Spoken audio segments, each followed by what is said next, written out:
Hello friends, I am Nikunj Adesra, founder of Clear Deals and welcome to my YouTube channel Real Estate Made Easy by Nikunj Adesra. अगर आप पहली बार इस channel पे आ रहे हो तो please subscribe to my channel and click on the bell icon to get notification of the new real estate videos. Friends, आज का जो हमारा टॉपिक है वो है व्हाट इज सर्कल रेट। आज के टॉपिक में हम देखेंगे कि सर्कल रेट क्या है। इसे गुजरात में जंतरी रेट भी कहा जाता है। तो let us first see today summary of the video.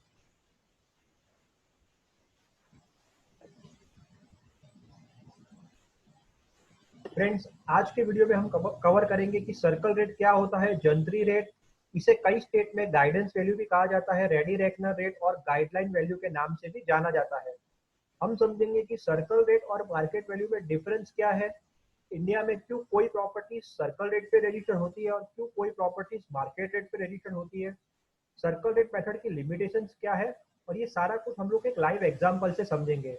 तो अगर आपको ये कंसेप्ट पूरा क्लियर करना है तो आप शुरू से लेकर एंड तक के वीडियो में बने रहना, ताकि आपको ये पूरा कंसेप्ट क्लियर हो जाए। फ्रेंड्स, सबसे पहले हम समझते हैं कि सर्कल रेट क्या है या जंतरी रेट। ये वो रेट है, it is the minimum rate at which stamp duty and registration charges are collected by the state government. ये जो सर्कल रेट है वो हर स्टेट गवर्नमेंट डिसाइड करती है अपने लोकेलिटी के लिए। दूसरा कि इसका पीरियोडिक अपडेट होता है, कई बार ये 12 मंथ्स पे अपडेट होता है, कई बार इट ऑल्सो टेक्स 24 मंथ। और जनरली जो सर्कल रेट होता है वो मार्केट वैल्यू को लैग करता है, मतलब मार्केट वैल्यू से कम होता है। फ्रेंड्स, हम समझे कि अगर कोई भी प्रॉपर्टी इंडिया में सेल होती है तो बायर को एक स्टैम्प ड्यूटी और रजिस्ट्रेशन चार्ज गवर्नमेंट को पे करना रहता है। तो गवर्नमेंट ऐसा मानती है कि आप कोई भी रेट पे प्रॉपर्टी खरीदिए, पर हम लोगों को आपको एक मिनिमम चार्ज पे करना पड़ेगा। तो वो जो मिनिमम चार्ज जो गवर्नमेंट लेती है उसे जंतरी रेट हम बोलते हैं।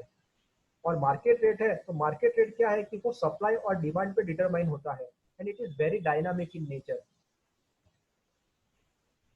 अगर मान लीजिए कि एक सेलर ए अपनी 50 लाख रुपए की प्रॉपर्टी बायर बी को बेचता है, तो एक प्रॉपर्टी रजिस्ट्रेशन प्रोसीजर फॉलो होती है। उस प्रोसीजर के अंतर्गत बायर को स्टैम्प ड्यूटी और रजिस्ट्रेशन चार्जेस पे करने होते हैं। वो हर स्टेट में अलग होते हैं, पर उनका जो रेंज होता है वो जनरली 4% से 8% होता है। अगर हम गुजरात स्टेट की बात करें तो गुजरात स्टेट में जो स्टैम्प ड्यूटी है वो 4.9% है और रजिस्ट्रेशन चार्जेस 1% है।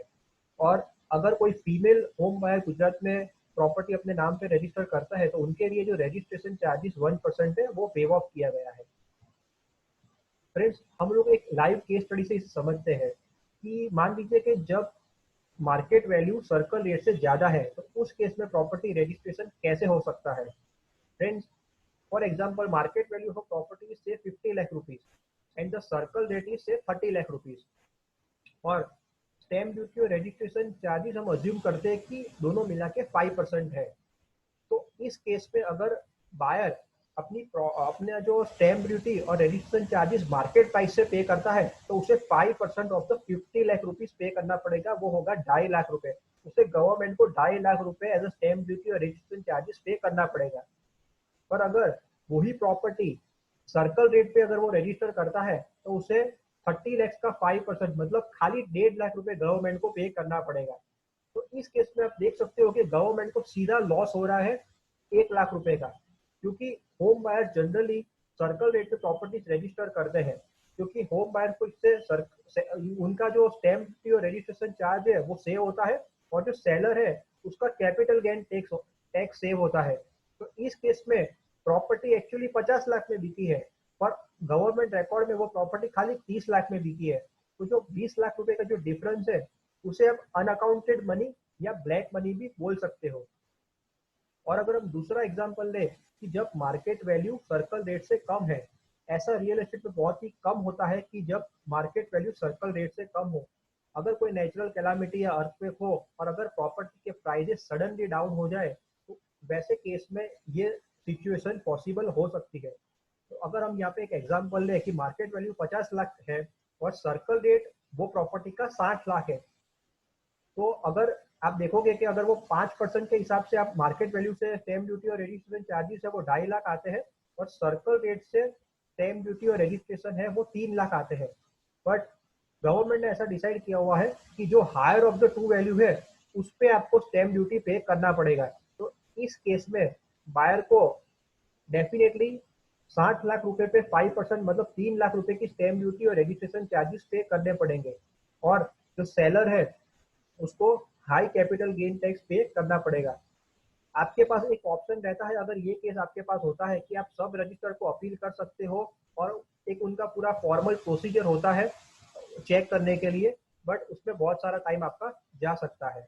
तो फ्रेंड्स, आज के वीडियो में हमने देखा कि सर्कल रेट क्या है, सर्कल रेट और मार्केट रेट में डिफरेंस क्या है, सर्कल रेट का लिमिटेशन क्या है, और क्यों इंडियन रियल एस्टेट मार्केट में ब्लैक मनी रोटेट होता है। तो फ्रेंड्स, आज के वीडियो में बस इतना ही। अगर आपको ये वीडियो पसंद आया हो तो आप इसे अपने फ्रेंड्स और फैमिली में लाइक और शेयर जरूर करना। और अगर आपने अभी तक मेरी चैनल सब्सक्राइब नहीं की है तो please subscribe to my channel and click on the bell icon to get notifications of the new real estate video. Friends, thank you for watching this video. Have a nice day.